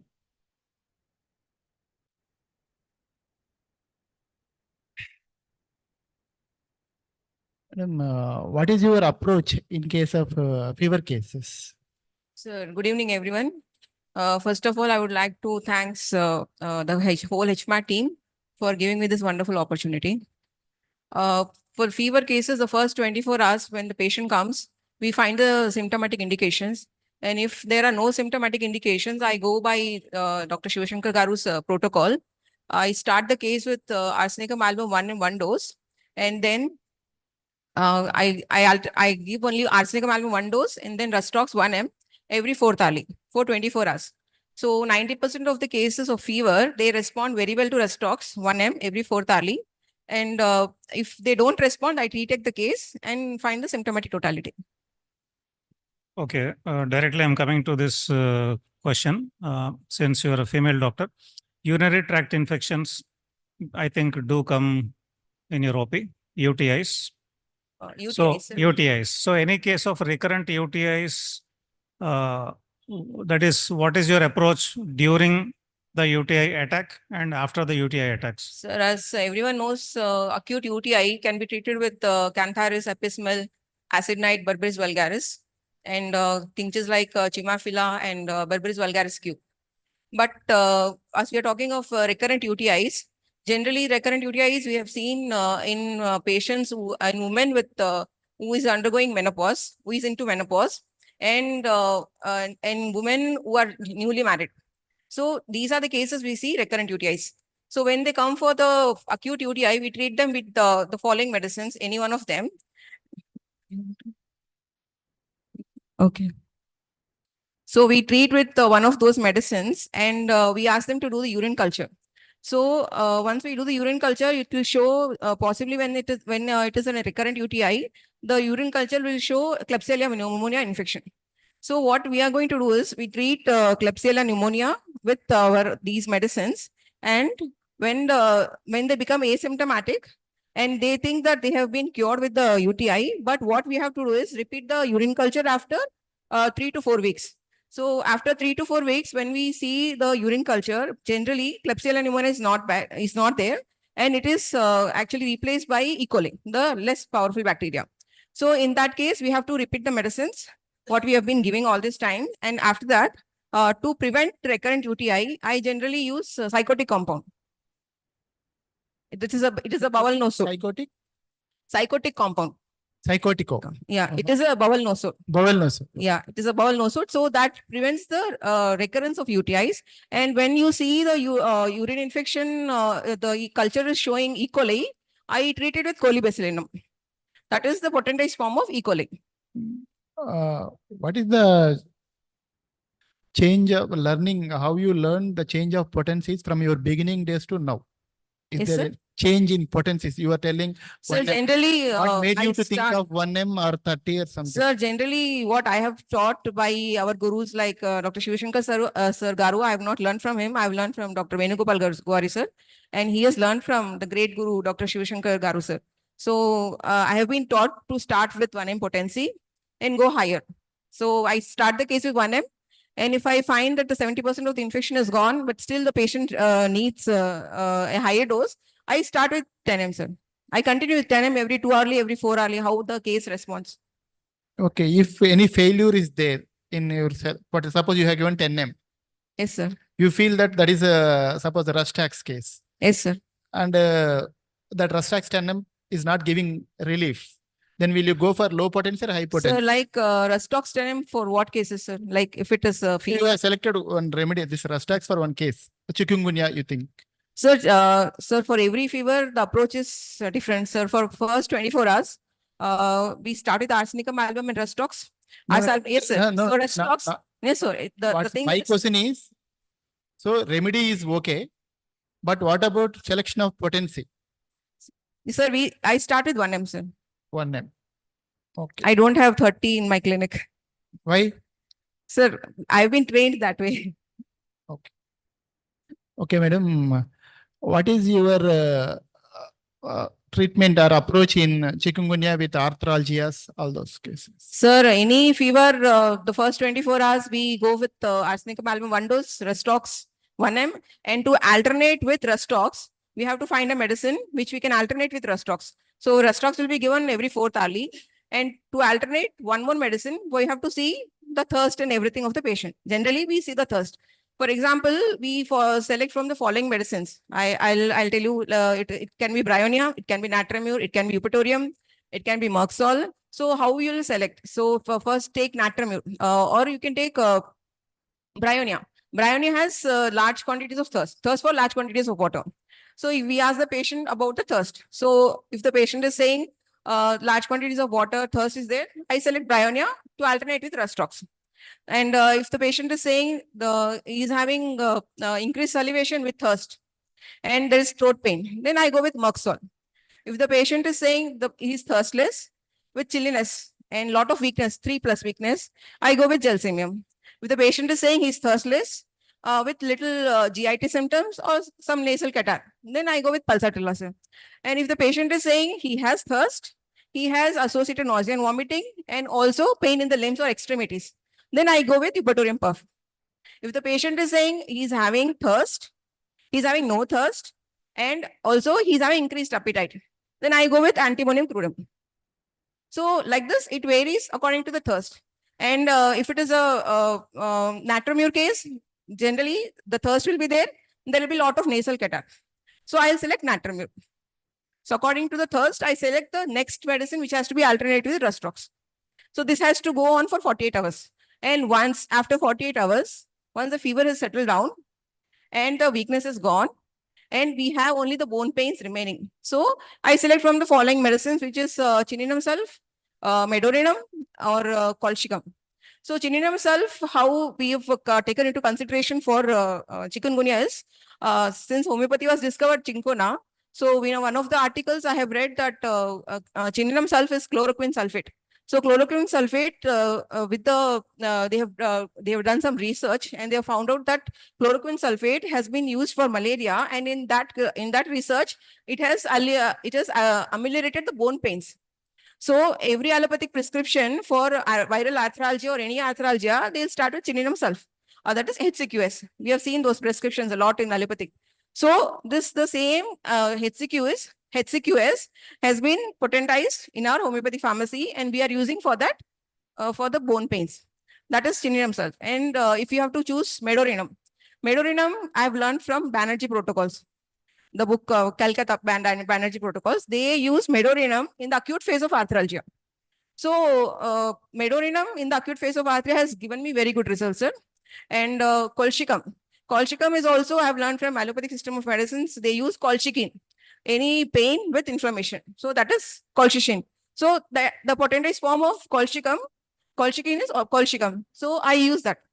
So either one of those medicines we use for chikungunya. And some of the mother tinctures I use is pipermeth with the pain in all the joints. That is pipermethysticum and guaiacum Q. Okay. In regards to appendicitis, do you take up such cases? Sir, with yes, fever? acute appendicitis, when we take a case, we have to be very clear whether to refer the patient or we have to keep it with us and treat him. So the first criteria will be, in this case, we have to go for the investigation. We know that it is an appendicitis case with the symptomatology. So we have to do investigations. The investigation will be ultrasound abdomen and CBP, ESR and CRP. So when you see that the CBP is 17,000 or less than 17,000, and when you see that the ultrasound abdomen is showing the appendix is inflamed and the mouth of the appendix is open. So when the mouth of the appendix is open and there is peristalsis, I go with that case. I take up the case. I give generally between these medicines colchicum or iris 10x. So I prescribe those medicines and I don't take much time. If it is 24 hours, I see for 24 hours. And in 24 hours, if the WBC is improving, if the WBC is improving in the sense, if it is coming down, then I continue treating the case and just prevent the complications. But in another scenario, if the radiologist is saying that the appendix is inflamed, the peristalsis is not seen in the scan, then what I do is there is risk of secondary infection, there is risk of the appendix being burst open, and there is also risk of peritonitis. So that case, I refer the case. And in children with abdominal pain, which mimics appendicitis, but it is not a case of appendicitis actually. When you give all the medicines, when you tried Macfos, Colocin, Camomilla, when you've tried Plumbermet, opium, but the kid is not feeling well and the abdominal pain is nagging him, what I do is I go for ultrasound abdomen.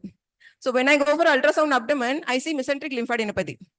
So when the mesenteric lymphadenopathy is there without appendicitis, so you have to know that this has happened post-COVID. Since the COVID has settled down in the abdomen, children are coming up with mesenteric lymphadenopathy. So I generally prescribe arsal, phosphorus, iris 10x and colchicum.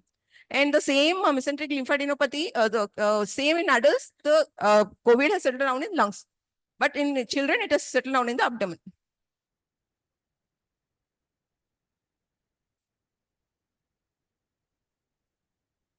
Thank you, madam. Is there any doubts from audience?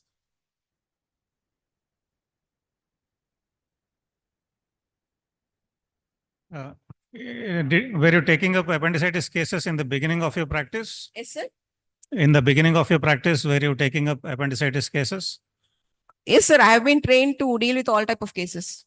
Okay. So what would be your advice? What would be the training for the beginner doctors? I would always say, being a homeopath, you should get very well trained under a very senior homeopath. And don't start your practice without your training. You sit under a senior homeopath for 3 to 4 years, I would say 5 years. Learn everything and then you start your practice so that you don't suffer. And you can be a real competition to every other doctor in your locality. Any doubts from audience?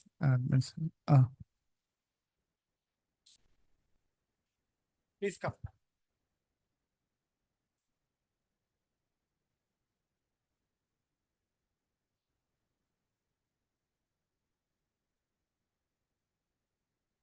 Thank you, Sarsan, for giving this opportunity. Like, I would like to know whether have you faced any patient those who are coming out of anxiety without developing proper symptoms. So those who are having anxiety towards their health without proper development of the symptoms, they might be visiting doctors out of their anxiety. So in those cases, what is to be advised for the patient? How to face those patients? Nowadays, out of Google, they are Googling things. And if they are finding very minute symptoms without developing the complete picture of a disease, they're approaching doctors. So then how to face those kind of patients? So generally, these anxiety patients are generally hypochondriac patients. Anxiety is generally due to fear. So by facing several fears since several years, so they develop anxiety of not knowing what is happening to him and what may happen to him. And they will be fearing of impending diseases.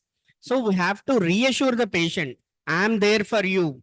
I'm going to treat you. And we have to reassurance in the first stage. In the second stage, we have to treat his anxiety.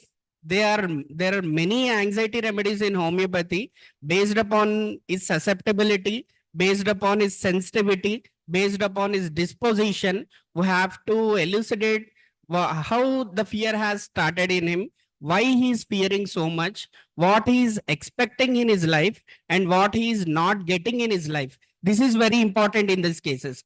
If we find those, we will reach the heart of the patient. We will have a bonding with the patient. We will definitely eliminate the fear in the patient, and we can get the time to reach the minimum to treat the anxiety of the patient, and we can handle him accordingly.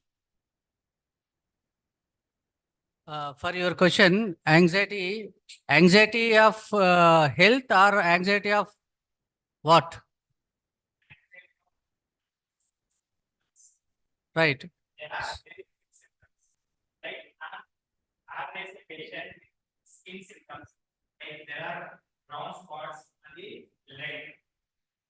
So you can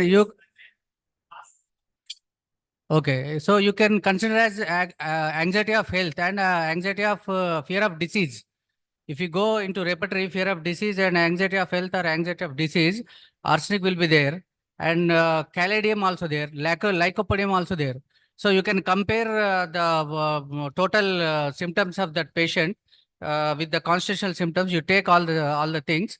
Most of the cases will treated by these arsenic, caladium, lycopodium, and if there is anxiety of heart disease or argentum nitricum.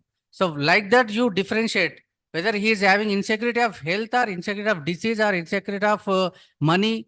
What is the behind the cause of the disease? With that, we'll get good results. So treating the anxiety, batch flower remedies also play a major role. So they also can give good results, and batch flower remedies can be easily given and can given in any way. We can repeat in any time or any day or any kind. So generally for anxiety, gentian, mimulus, mustard, they are most probably the remedies for anxiety. They will definitely heal the grief in the patient. They will make the heart light of the patient, and he will definitely get soothed by the batch flowers too in the cases of anxiety. Good evening, sir. And in anxiety patients, you give the higher potencies. You can give in 1 m, more than 1 m also. It will be definitely it will be good results. 10 m. If you use 10 m in repeated doses, the results are wonderful. Thank you, sirs and ma'ams, for sharing your valuable knowledge. And my question is to Krishna Kande, sir, that you have shared a point in cases of dengue and malaria where you have mixed all the remedies. Pardon? In typhoid and malaria, you have mixed some few remedies like a polypharmacy. I have mixed the few remedies because mixed means it's alternately I have given the remedies. On what basis? Only just 4 symptoms, 4 common symptoms. Fever with chills, restlessness, and these body pains like that. So base drug is I have taken the Baptisha 30 in all the cases. Whether it is dengue, whether malaria, whether typhoid, whether chikungunya or not chikungunya, whether malaria, dengue and platelets, decrease of platelets. I have taken the base this thing of Baptisha 30 because on that inspiration there he has given Baptisha 30, Baptisha mother tincture. But I have taken the potency base and repeated frequently in within every hourly. First day I have given the water dose of every 1 hourly 6 spoons. Second day 1 hourly. Third day 3 times. But second day itself the patients will ఇప్పుడు ఎట్లుంటారంటే మామూలుగా acute case వచ్చినప్పుడు వాళ్ళు ఆగరు because the people now the season is like that. Everyone is having fever, everyone is having dengue, malaria. Every this clinic is doing the tests and they are giving the report. So people are having more knowledge. Before that only they will come for we are having dengue, we are having typhoid, we are having malaria. ఇప్పుడు మనం అక్కడ even town place చిన్న ప్లేస్లో ఎట్లుంటుందంటే we have to secure our position and we have to వానికి మనం ఏమి ఇస్తున్నామో వానికి అవసరం లేదు. ద రిజల్ట్ అల్టిమేట్ రిజల్ట్ నువ్వు ఎన్ని గంటలు ఇస్తున్నావు, ఎట్లా ఇస్తున్నావు అనేది ఇంపార్టెంట్. ఇప్పుడు నువ్వు ఒకవేళ 1-2 డేస్లో ఇవ్వలేకపోతే నెక్స్ట్ టైం అక్యూట్ కేసెస్కి రారు. అండ్ అక్యూట్ కేసులతోటే మనకు క్రానిక్ కేసెస్ పేషెంట్స్ పెరుగుతారు. So I have treated almost 25,000 cases, same with protocol. Because in last 14 years, every season we used to get 500 to 1,000. Mancherial became famous for dengue and platelets, these cases. So as we developed, homeopathy will act in platelets, decreasing of platelets cases. There is no need of allopathic treatment, or there is no need of, like that we have developed. Almost other doctors also doing, but I don't know their techniques. But I am doing this technique for the last 14 years. I had very best results. I can confidently, I can say, you can also try. You just see within 48 hours, you check the reports. Definitely there will be in 1 hour, the improvement will be started. So observe and you share your experience with me. By using this protocol, did you face any severe aggravations and all? And if there is any aggravation, how did you manage it, the case? Aggravation means that aggravation means our protocol is not worked. See, if first after giving the dose, within 1 hour the change has to be start. లేకపోతే ఇంకా మన మందు పనిచేయలే అన్నట్టే, మన protocol పనిచేయలే అన్నట్టే. దాదాపు నాకు 90-95% కేసెస్లో 100%, ఆల్మోస్ట్ 90-95% 1 అవర్లో 2 అవర్స్లో వెల్బీయింగ్ స్టార్ట్ అయింది. అక్కడే మనం అసెస్ చేసుకుంటాం వెదర్ మనకి ఈ కేసు ఇవాళ వీడు రేపు ఏం రిజల్ట్ తెస్తాడో అనేది మనకు అప్పుడే తెలిసిపోతుంది. ఒకవేళ టెంపరేచర్ రెడ్యూస్ కాకపోయినా కూడా మనం ఇది చేసుకోవాలి. Simple pyrogenum 1 mg, you just give pyrogenum 1 mg sulfur, repeat the same prescription. Thank you. Maybe this process is wrong, I don't know. In homeopathy, we will believe in single medicine. మనం ఇక్కడ ఏమో చదువుకుంటాం, కానీ అక్కడ మనం patients deal చేసేటప్పుడు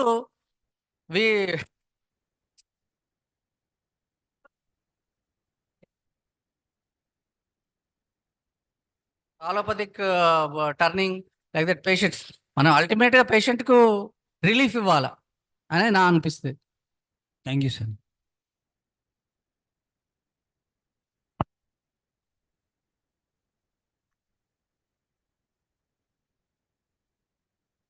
Good evening, sir. My question is to Dr. Krishnakanta, sir. Actually, sir, you mentioned that you gave them 3 remedies in case of all the fevers: Baptisia, Pulsatilla, and Rustox. So, did you give all the 3 combined together, or did you give one alternating with the other? One after other, but combined in water dose. In water bottle, I mixed a few drops of Baptisia, arsenic, Rustox in thirsty patients, and with Caercia papaya mother tincture, few drops of mother tincture orally. And mixed in this thing, water bottle. So, and you also mentioned when there is very high fevers, more than 104 degrees, and then you ask the patient to take allopathic medicine also, like a paracetamol. So, how did you differentiate? Like, did the fever reduce with the paracetamol or with our medication? Within 1 to 2 hours, we will know the change now. Again, the fever will not come after 6 hours. If the paracetamol works or if Dolo works, again after 6 hours or 4 hours, the fever will repeat, and the case will be the other any vomitings or some bad will be happen. Like that, we have to within 1 hour, 2 hours improvement is there. Our protocol is right. If not, we have to think alternate things. Yes, sir. Thank you. Thank you all the panel doctors for your valuable suggestions and your experience in treating fever cases, seasonal fever cases, and your experience to the young doctors in handling fever cases. For this, I will take only 1 minute. Please go through Kent lesser writings, where Kent says, if you are a beginner, please correlate with other doctors, what type of cases they are getting, and you repertorize, and you have your own remedies for that particular genus epidemicus, selecting genus. Please go through. Kent gave example of typhoid fevers. You apply it for all fevers. Okay, please go through Kent lesser writings. So some of my friends, whenever they get 5 or 6 cases, immediately they will repertorize and they will keep. If any drug moves away from these common symptoms, then they will change the remedy. Otherwise, they will go with the common remedies. That depends upon your perspective and how you are handling that case. And it is artistic approach. Okay, but there should be some common scientific background. Okay, so to sum up these all these fever cases, so I want to invite Dr. C.V. Swami sir, who is well experienced homeopathic doctor. Please come.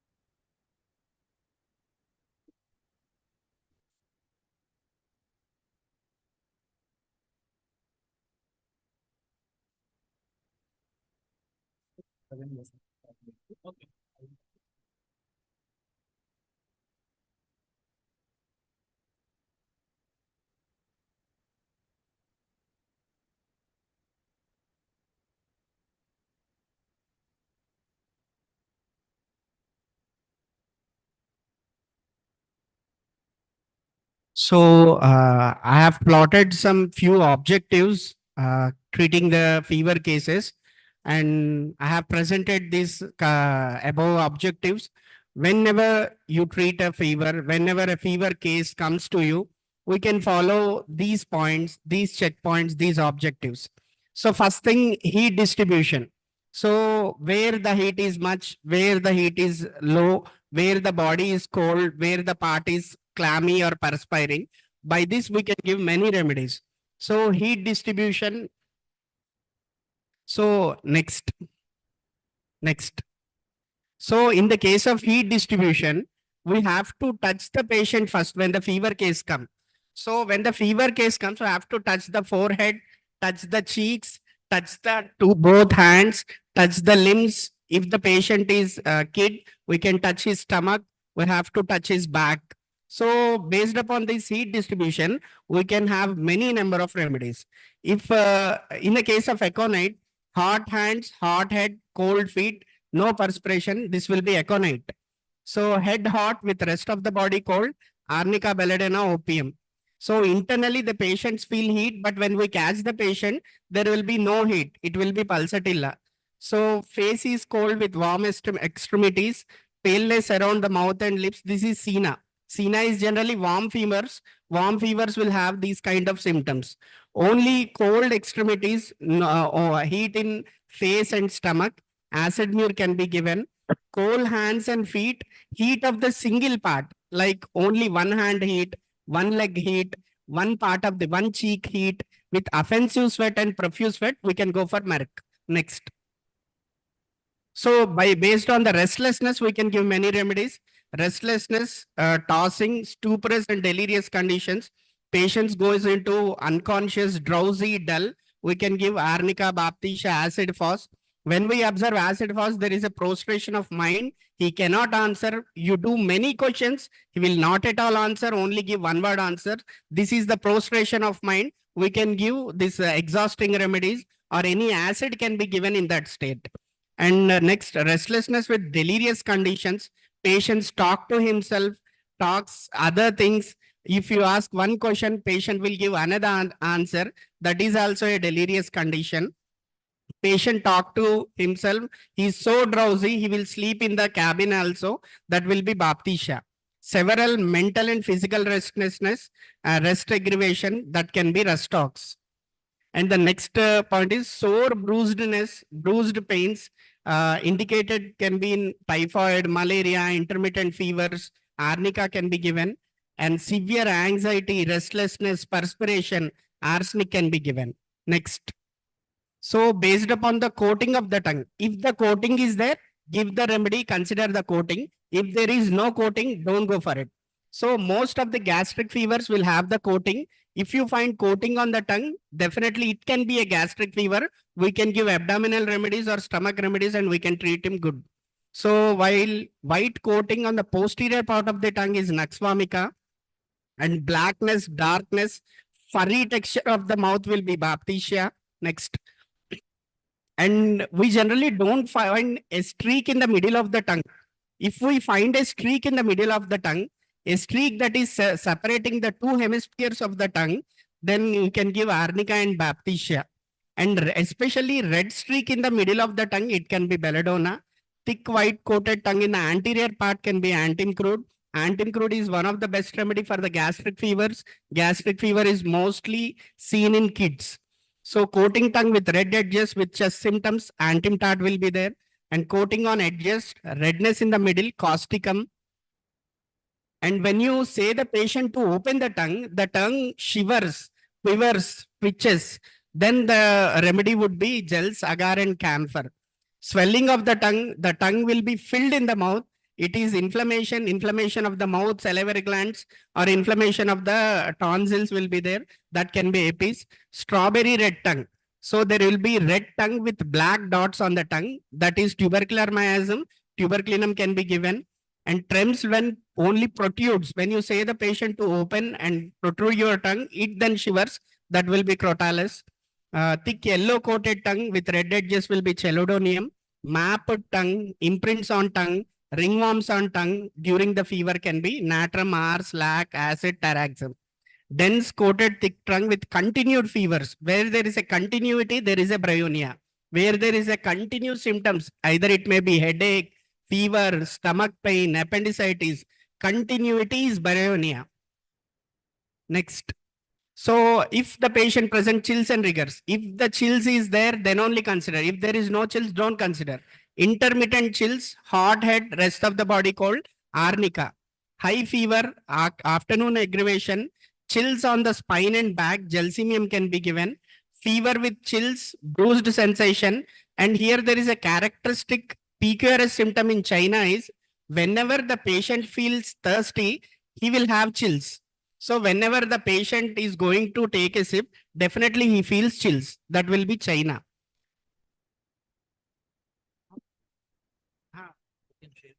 Okay, sir. Fine. Okay. Okay, fine.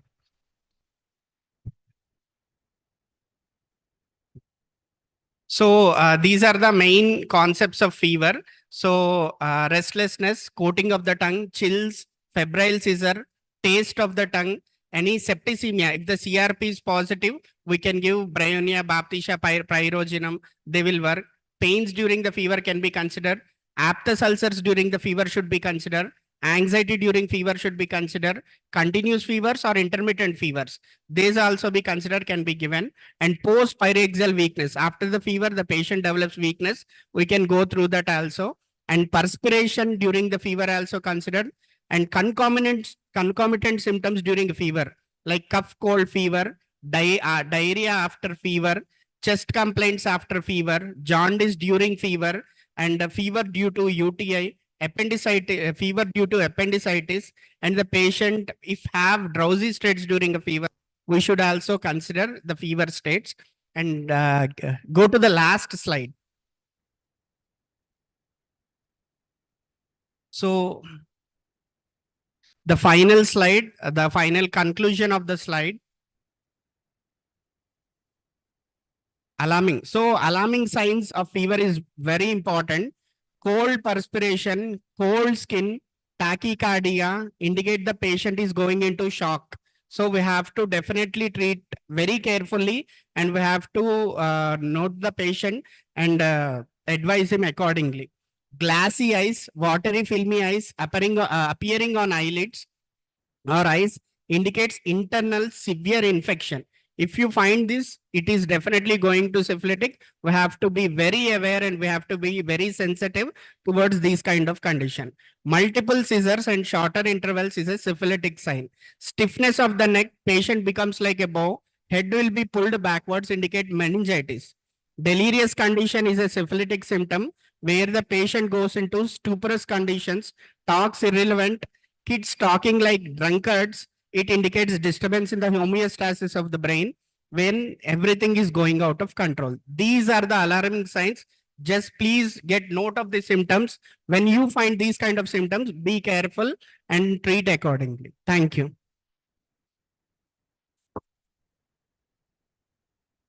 Now I call upon C.V. Swami sir to sum up the.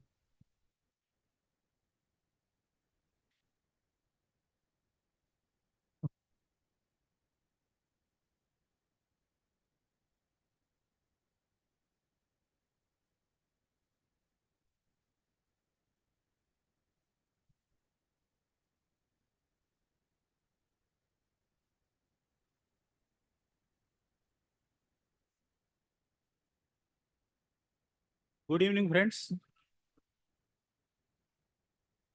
At the outset, I heartily congratulate all the panel doctors, Dr. Krishna, Dr. Verma, and Dr. Samta.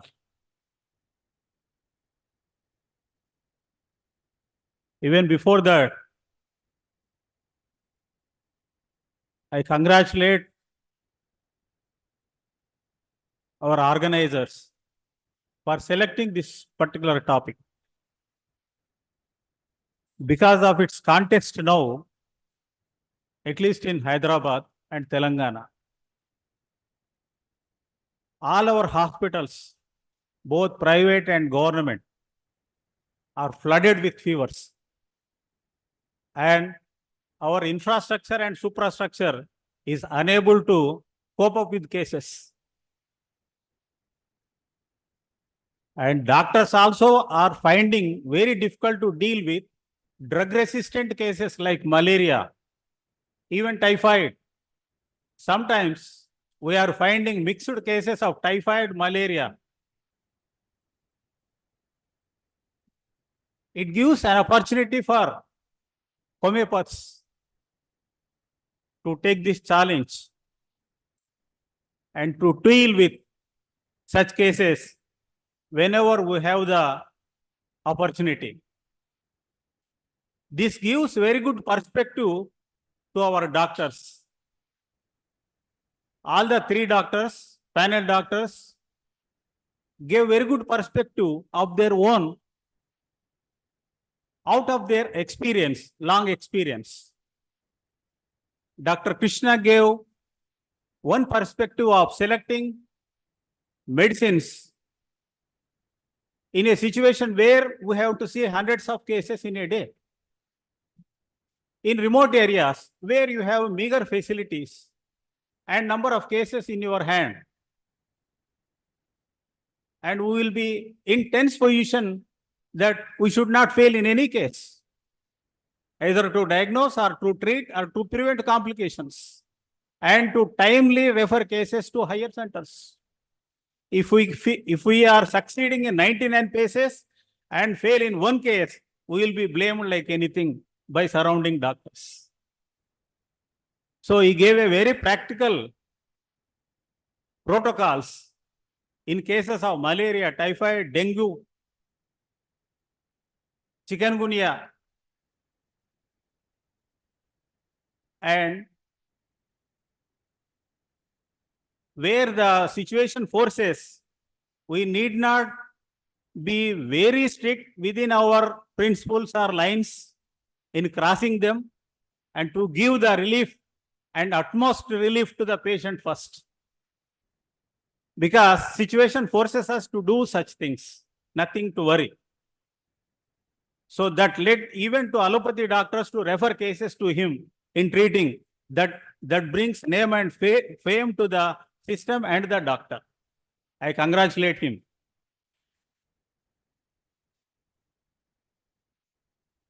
And Dr. Verma, he gave a different perspective. And he gave a lengthy presentation regarding the parameters, where to look for, causation, how to prognose the case, how to decide whether the case is progressing in the right direction or not, and how to redirect it. It's a very good perspective. And most of us think that chronic miasms are the only things where we see in the case of chronic cases. But we need to assess even some acute cases also. If the case is progressing from psoriatic to syphilis, then we should be very careful. And that too, if the fast syphilis is onset, we should be too careful. We need not hesitate to refer cases even to higher centers. And Dr. Samata gave very good hints regarding acute appendicitis, UTI, different specific infections, how to deal with. I congratulate all of them. It has thrown good light on all these topics. And equally congratulate our moderators, Dr. Murali and Dr. Vamshi, because they are the people who led them to answer the questions what are needed by the audience. They did a very good job and they gave their own experience also very good. Hundreds of pages of theory is less than one practical hint. Suppose if somebody writes hundreds of pages regarding a banana and one person says how it is after eating, the person who has eaten is greater than the person who has written about it in theory. I congratulate all of you. Thank you very much. Thank you so much, sir, for sharing your valuable insights regarding the panel discussion. Now, I request all the members of Team HMAT to come onto the dais to felicitate the speakers and moderators.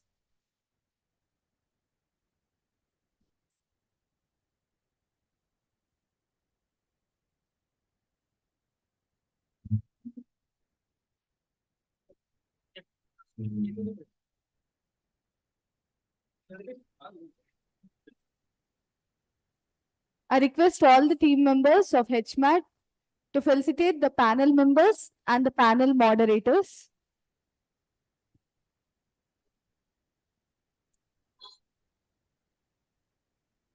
First, we would like to felicitate our first panel member, Dr. Krishna Kande sir from Mancheriala.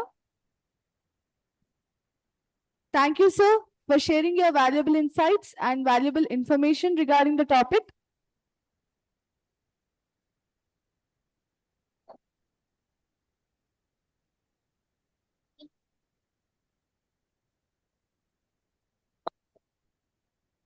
Thank you, sir. Please give a big round of applause. Now we request the dignitaries to felicitate our second speaker of the panel, second panel member, Dr. Deepak Verma, sir.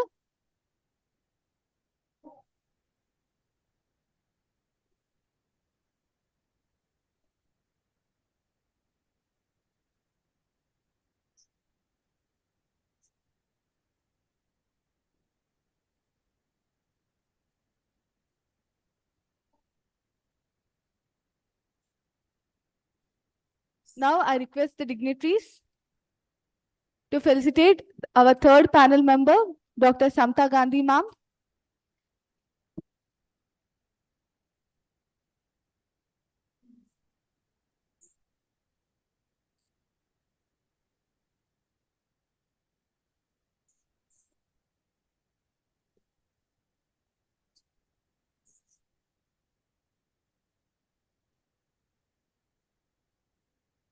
ఈ tablet యొక్క ధర కేవలం 5 రూపాయలు. ఇది మన పుదీనా కొత్తిమీర కంటే కూడా చౌకైనది. I request the dignitaries to felicitate our first moderator of panel session, Dr. T. Murli Garu.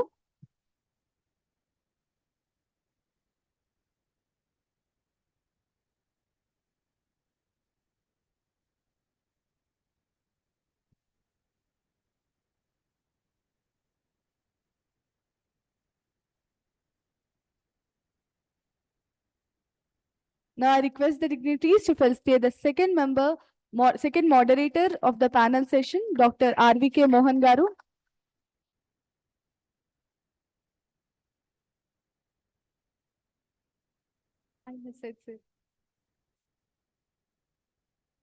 Thank you, Dr. RVK Mohan sir. Thanks to all the dignitaries. Now I request Dr. Raghuram Garu to present the vote of thanks.